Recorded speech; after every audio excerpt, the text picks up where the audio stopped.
오늘 묵상 시작하겠습니다. 오늘 잠들기 전 묵상한 구절은요. 다니엘 5장 13절부터 23절까지 말씀. 제가 읽고 명수 이렇게 돌아가면서 한 절씩 읽겠습니다. 그래서 다니엘이 왕 앞에 불려갔습니다. 그러자 왕이 다니엘에게 말했습니다. 내가 내 부왕께서 유다에서 포로로 잡아온 유다 사람 다니엘이냐? 내게는 신들의 영이 있고 똑똑함과 통찰력과 뛰어난 지혜가 있다고 하더구나. 내가 지혜자들과 주술사들을 불러서 이 글을 읽고 그 뜻을 말하라고 했지만 그들이 그 뜻을 해석하지 못했다. 나는 내가 뜻을 알아내고 어려운 문제를 푸는 데 능력이 있다고 들었다. 만약 내가 이 글을 읽고 그 뜻을 내게 알려주면 너는 자주색 옷을 입고 목에 금 목걸이를 두를 것이며 또한 이 나라에서 세 번째 높은 벼슬자리에 오를 것이다. 그러자 다니엘이 왕께 말했습니다. 선물은 거두시고 상은 다른 사람에게나 주십시오. 어쨌든지 왕에게 나타난 이 글을 읽고 왕께 그 뜻을 알려드리겠습니다. 왕이여, 높고 높으신 하나님께서 왕의 아버지 느부갓네살에게 나라를 주시고 큰 권력과 영광과 위엄을 주셨습니다. 느부갓네살 왕이 가진 큰 권력으로 인해 모든 민족과 나라와 각기 다른 언어를 말하는 사람들이 그 앞에서 떨고 두려워했습니다. 그 왕은 죽이고 싶은 사람은 죽이고 살리고 싶은 사람은 살리며 명예를 높이고 싶은 사람은 높이고 낮추고 싶은 사람은 낮추었습니다. 그러나 그 마음이 높아지고 고집을 부리며 자기 생각대로만 행동해 그는 왕위에서 쫓겨나 그 영광을 빼앗겼습니다. 그 왕은 사람들에게 쫓겨나서 그 마음이 들짐승같이 됐고 들나귀와 함께 살면서 소처럼 풀을 먹었으며 그의 몸은 하늘 이슬에 젖었습니다. 그러고 나서야 그는 높고 높으신 하나님께서 사람의 나라를 다스리시고 누구든지 그분이 원하시는 사람을 그 자리에 세우신다는 것을 알게 됐습니다. 벨사살이여, 왕은 그의 아들로서 이 모든 것을 알면서도 마음을 낮추지 않았습니다. 오히려 왕은 하늘의 주인을 거역하고 자신을 높였습니다. 예루살렘 성전에서 가져온 그릇들을 왕 앞에 가져오게 해 왕과 귀족들과 왕비들과 후궁들이 다 그것으로 술을 마셨습니다.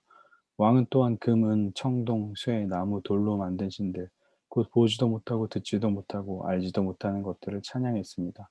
그러나 정말 왕의 생명을 손에 쥐고 왕의 모든 갈 길을 이끄시는 하나님께는 영광을 돌리지 않았습니다. 아멘. 아멘. 오늘 이제 벨사살이 이제 본 환상에 대한 이제 다니엘의 해석이 이제 이야기를 하는 건데요. 왕이 이제 욕심이 많은 사람이었죠. 이제 왕이 됐으니까요.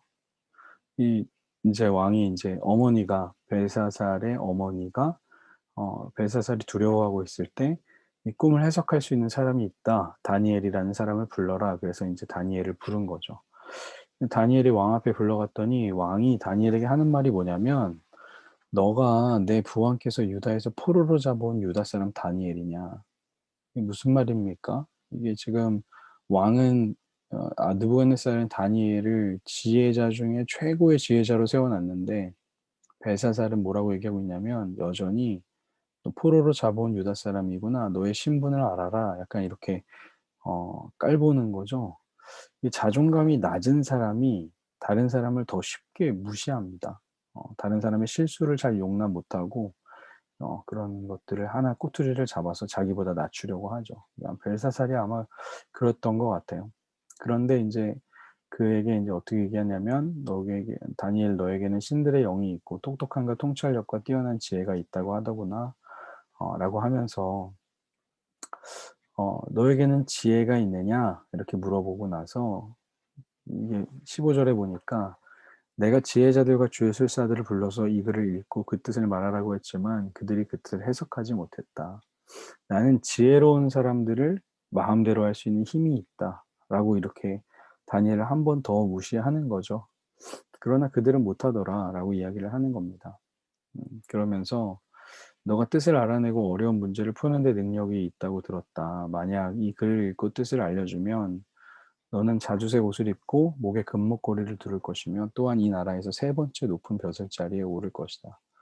이것도 인제 결국에 내 권력만 의지해서 사는 벨사살 왕을 보여주는 거죠. 너가 이거 해석해주면 내가 좋은 거 줄게. 너는 한 세 번째 정도 높은 자리로 올려줄게. 그러나 내 아래야 여전히. 이제 이런 거죠. 계속 끊임없이 이제 벨사살 왕은 높아지고 싶었던 것 같아요. 아버지 왕의 뒤이어서 어마어마한 나라의 왕이 됐으니까 이럴 수 있죠. 그런데 이제 문제는 자신의 능력으로 모든 것을 할 수 있다고 착각하고 살아간 거, 그게 이제 문제인 겁니다. 이런 벨사살과 다르게 다니엘은 어떠냐면 다니엘의 관심은 오직 하느님께만 있었어요. 그래서 17절에 왕에게 이렇게 이야기해요. 선물은 거두시고 상은 다른 사람에게나 주십시오. 이 진짜 얼마나 멋진 표현인가요? 다니엘이 왕이 상 주고 뭐 높은 자리에 세워준다니까 선물은 가져가시고 상은 다른 사람에게나 주십시오. 이렇게 말할 수 있는 담대함을 가진 다니엘이었죠. 음, 왕의 선물과 재력에는 관심이 없습니다. 다니엘은 하나님이 왕이심을 인정하는 사람이니까요. 하나님이 왕인데 벨사살 너가 아무리 까불어봤자 하나님 밑에 있다 이렇게 생각하는 사람이었죠. 그랬더니 이제 문제는 뭐냐면 이 벨사살의 문제를 짚어서 이제 이야기를 해줘요. 그게 뭐냐면 알고 있지만 행하지 않는 문제였습니다. 18절에 보니까 왕이여 높고 높으신 하나님께서 왕의 아버지 느부갓네살에게 나라를 주시고 큰 권력과 영광과 위엄을 주셨습니다. 그러니까 아버지 느부갓네살의 권력, 슈퍼 권력은 사실 하나님이 주신 거다라고 다니엘이 이야기를 합니다. 그리고 느부갓네살 왕이 가진 권력으로 인해서 모든 민족과 나라와 다른 언어를 말하는 사람들이 떨고 두려워했다. 누구도 범접할 수 없는 권력이었다는 거 인정한다. 근데 그거 하나님이 주신 거다라는 거죠. 그런데 왕이 그 권력 가지고 죽이고 싶은 사람 죽이고 살리고 싶은 사람 살리고 명예를 높이고 낮추고 뭐 자기 마음대로 권력을 막 사용한 거죠. 남용하고 악용한 거죠. 그랬더니 20절에 어떻게 됐습니까? 결국에는 왕위에서 쫓겨나 영광을 빼앗겼습니다. 누구로부터? 하나님이 준 거니까 하나님이 빼앗아 간 거예요. 그리고 왕이 빼앗기고 21절에 보니까 사람들에게 쫓겨나서 들짐승같이 되고 들나귀처럼 살고 소처럼 풀 먹고 하늘 이슬에 몸이 젖었고 그리고 나서야 높고 높으신 하나님께서 사람의 나라를 다스리시고 누구든지 그분이 원하시는 사람을 그 자리에 세우신다는 것을 알게 된 거죠. 지혜와 권력의 시작이 하나님께로부터 나온다는 것을 이 벨사살의 아버지는 알게 된 겁니다. 다니엘의 이름의 뜻이 뭔지 다시 한번 짚어보면 하나님께서 심판하신다는 뜻이거든요. 다시 풀어서 얘기하면 하나님이 다스리신다는 뜻이에요. 그 다니엘서에서 우리가 진짜 말하고 싶은 거는요. 하나님이 이 땅을 다스리신다라는 것을 다니엘이 전해주고 싶은 거예요. 다니엘이 지혜로운 사람, 다니엘식 학습법, 다니엘식 뭐 다이어트 이런 거 아닙니다. 하나님이 심판자라는 이야기죠. 그런데 문제는 뭡니까? 이 벨사살이 22절에 보니까 왕의 아들이었고 이 모든 것을 알면서도 마음을 낮추지 않은 것이죠. 이게 이제 가장 큰 문제죠. 알지만 낮추지 않은 거. 이게 이제 문제죠.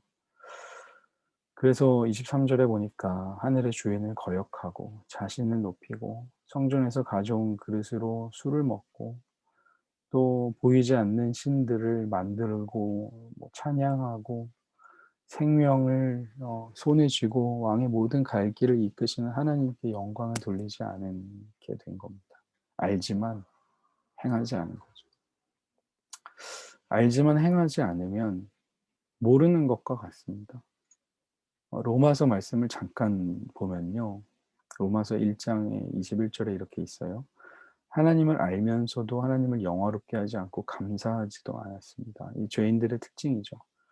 하나님을 알지만 영광을 올려드리지 않고 감사하지 않아요. 그럼 어떻게 되냐면 생각이 허망해져요. 마음이 어두워집니다. 허망하다는 뜻은 열매가 없다는 거거든요.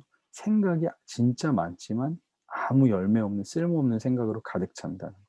마음은 점점 어두워지고 스스로 지혜롭다고 생각하지만 미련하게 되고 결국에 어떻게 되냐면 썩지 않는 하나님의 영광을 썩어질 사람이나 새나 짐승이나 기어다니는 동물의 우상으로 바꿔서 우상들을 만들어 섬기게 되는 거.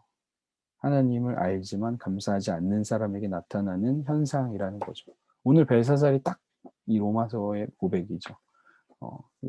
인간의 지혜의 끝은요, 결국에는 어리석음으로 끝납니다. 그 지혜의 근원을 고백하지 않으면 똑같죠.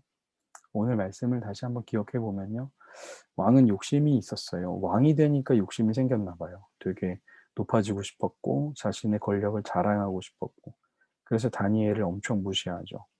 그러나 다니엘의 관심은 날 무시해도 상관없어. 나는 하나님의 다스림을 받는 자야. 하나님의 통치, 하나님이 나의 왕이셔. 네가 주는 거 안 받아. 이렇게 얘기하죠. 벨사살의 문제를 짚어서 이야기해 주는데요. 벨사살이 알고 있지만 아버지가 어떻게 행했고 어떤 고난을 통해 하나님을 알게 됐는데, 그것을 너가 알지만 행하지 않은 게 진짜 문제다. 그게 이제 이렇게 이야기를 하는 거죠. 그러니까 우리가 하나님을 안다는 건 그것이 행함으로 드러나야 한다는 것과 같고요. 행함으로 드러나지 않는 건 모르는 것과 같고, 하나님이 우리의 삶에 간섭해 주시는 게 얼마나 감사한지 알 수 있는 말씀이죠. 그래서 우리에게 던지고 싶은 질문은, 내가 높은 자리에 올라갔을 때 나의 모습은 어떨까? 나도 지금처럼 겸손할 수 있을까? 내가 권력을 가지면, 재물을 가지면, 내 삶에 여유가 좀 생기면 내가 그래도 하나님 찾게 될까? 이렇게 우리에게 질문을 좀 던져봤으면 좋겠습니다. 알지만 행하지 않는 벨사살이 아니라 암과 행함이 또 일치되는 우리가 되기를 간절히 바랍니다. 기도하고 마치겠습니다. 하나님 감사합니다. 벨사살 왕이 권력을 얻고 힘을 얻은 이후에 하나님이 어떤 분인지 알고 있었지만 행하지 않고 자신의 힘만 자랑했던 것처럼 우리도 그러한 모습으로 가지 않기를 간절히 소망합니다. 하나님을 알아갈수록 닮아가게 하시고 아는 만큼 찬양하고 또 따라 살아갈 수 있도록 주께서 우리 안에서 날마다 역사하시고 인도하여 주옵소서. 이 밤에도 평안함 주실 줄 믿습니다. 감사드리며 예수님의 이름으로 기도합니다. 아멘. 아멘. 수고하셨습니다.